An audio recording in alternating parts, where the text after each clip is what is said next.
Hi folks, welcome to Set Apart Homestead. This is Travis. So I wanted to talk about elderly, senior citizens, whatever the cute term is nowadays. I don't want to offend anyone that's older. I actually read an article a while back about how that's a big controversy now is what do we call seniors? Everyone seems to be find some reason to be offended because they're older than middle age. So I don't want to come across as offensive to any of our seniors. But let's talk about senior citizens after SHTF, or how to prepare for that. Because it is a little different. I'm not there, but I'm past middle age. I'm over 40. So I know that I'm getting closer to that point. And then you also have to understand that, not everyone that's 65 and 70 is the same. I mean, there are people that are in their 70s that could probably outwork me and, stronger than I am. And then there's others that have a lot of difficulty just doing simple tasks and moving around. So there's a great divide there of the different people out there that are, fall into that age group. I know a lot of you that are in that age group, you might think, well, I guess, I'm just probably going to die because, I'm just too old to do things. And there may be some out there. And, I'm here to tell you to don't think that. Just because you're old, you're old, but you're not dead yet, that kind of thing. And I think you have a lot to offer. I go to a monthly prepper group in my area, and it's not like a mag. It's one that's open to the public. Anyone can come there, and we talk about things, and different people usually do a little presentation on different survival and prepping ideas and stuff. And probably over half of them are fall into that senior citizen age. And I know that some of you watch this channel. And then there are a few that, they're much older in that senior age, probably late 70s, maybe early 80s. And you know what I think when I sit around and I see them in that group? I'm thankful that they're there, because the amount of knowledge and experience, which together creates wisdom, that they have to offer us is immeasurable. And I enjoy seeing them there. Excuse me. Allergies are just tearing me apart. Sorry. And I enjoy learning from them because, these people, they know more up here, and they've done more in their life than you and I, us younger ones, can read in a book. So it's a good thing to see them. But then I also, in talking to different people and stuff, especially that are in that senior citizen, elderly, golden years, whatever age bracket, they fear that because of their age, that in a, SHTF, Tiawaki, whatever situation, that they could become very vulnerable, and their survival capabilities may be much less than a younger person. So, I wanted to kind of share some thoughts on that. My first thing is that be aware of what your limitations are, but also be aware of what you have to offer, what your capabilities are. And they may be physical capabilities, but they can also be your knowledge, your experience, the wisdom that you bring to the table, the fact that you've lived through wars. Some of you may have even lived, or at least born, during the Depression. You've lived through recessions. You understand hard times. You lived in a time period where there wasn't as much conveniences and technologies. You had to do things more with your hands than using a piece of more advanced machinery. So you have a lot of advantages. Some of us younger people, and I'm not really young, like I said, I'm 41. But some of the younger generations, you have advantages because you've done a lot of the things that the younger preppers are kind of reading how to do. You've lived it, and that's a big deal. You know, how to do it the right way. You know what works and what isn't going to work. You can stand there and say, yeah, well, you know, the book may say that, but I've tried it and it didn't really work that well. But if you do it this way, this really works. And that is a very valuable thing to offer in a community, in a group. You need to be aware of your health. That's, you know, one of the biggest things. And I'm not on here saying that everyone that's elderly or senior citizens are weak and of poor health, but some of you are, and most people in their, you know, between mid-60s and on up aren't as strong as they were in their 20s, 30s, and 40s. That's just, you know, pretty much an average. So be aware of things like medications. If you're on medications, do your best to try to stock up on them. From what I've read, statistically, that the elderly people have a better chance of getting their doctor to write extra prescriptions because there's less drug abuse in senior citizens.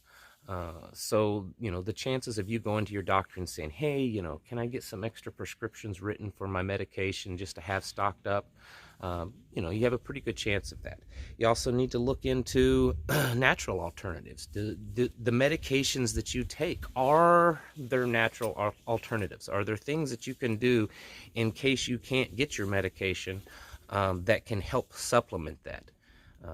And then also, you know, start now of improving your health, eating better, exercise, doing the things that you can to give your body the extra strength that it needs. Some of the things that you might want to think about prepping are stuff like things for mobility and you know, canes and walkers, things like that, because if you're already in the senior bracket, you know, 10 years from now, you might need things like that. So those are some things to kind of, you know, go through your mind.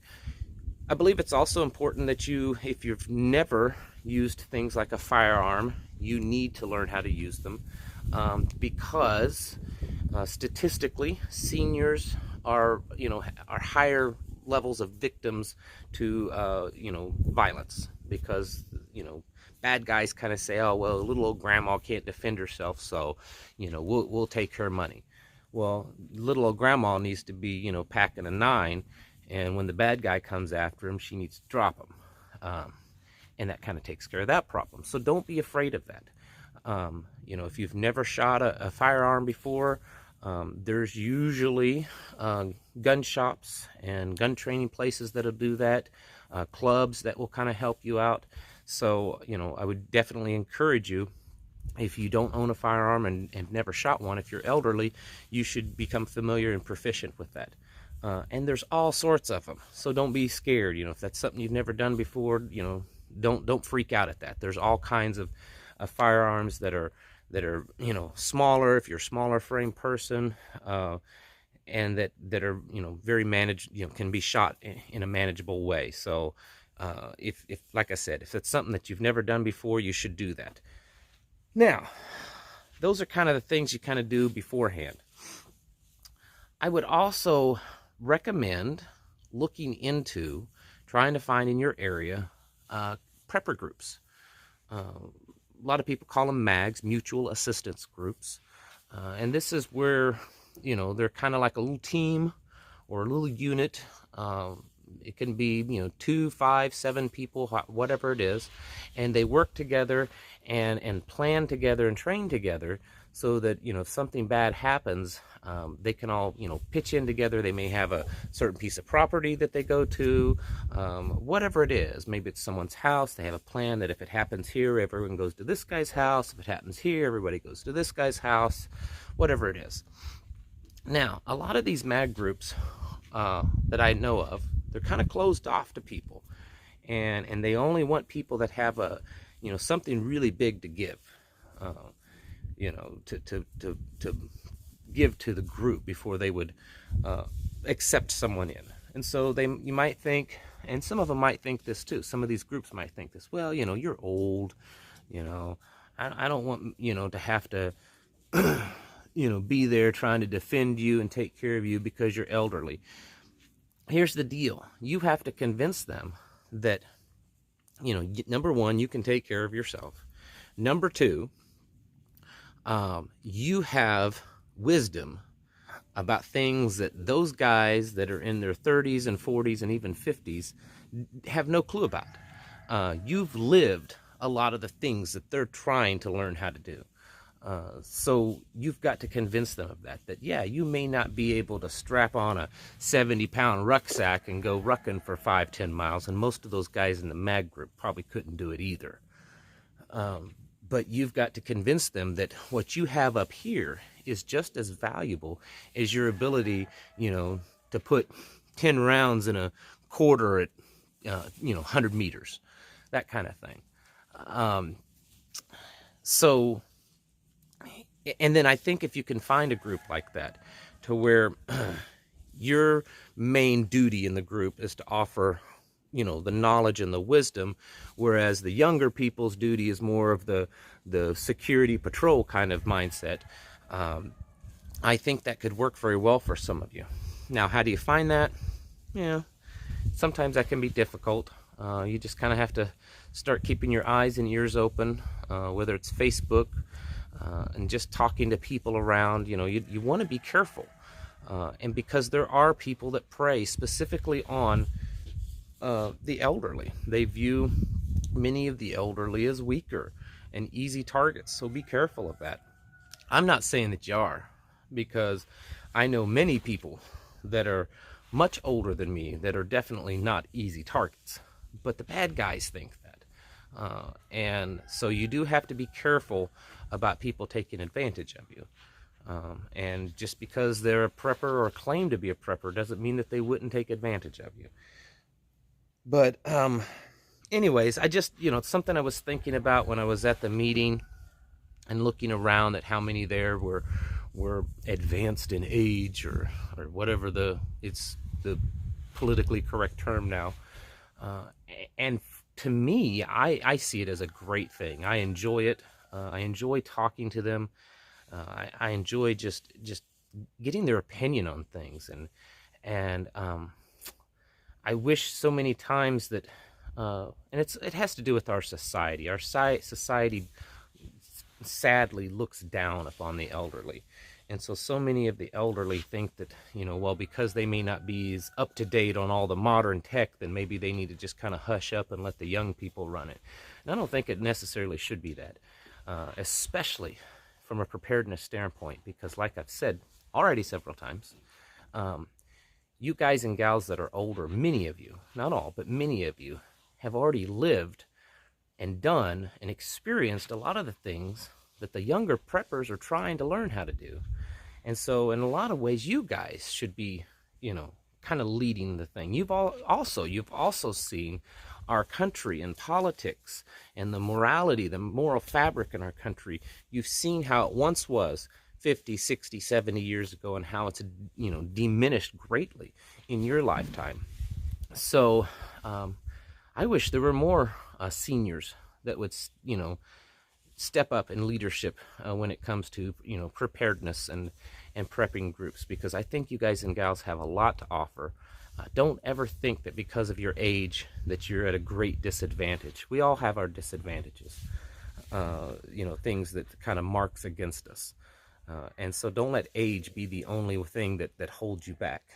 Yeah, you may want to prepare a little differently and do certain things and be, aware of the fact that your age and that you're, getting older and your body is not as spry as it used to be.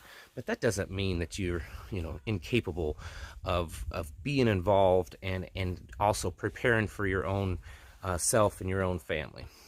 So I just, want to encourage those of you out there that are advanced in age. There's another probably politically incorrect term. So, keep doing what you're doing, and encourage others and pass on the knowledge that you have, because we need it. Don't let the things that you learned in your childhood, in your younger days, disappear. Because the things that you have locked up in your head are much more valuable than what's in most books. All right. Thank you all for watching, and I'm going to catch y'all in the next video.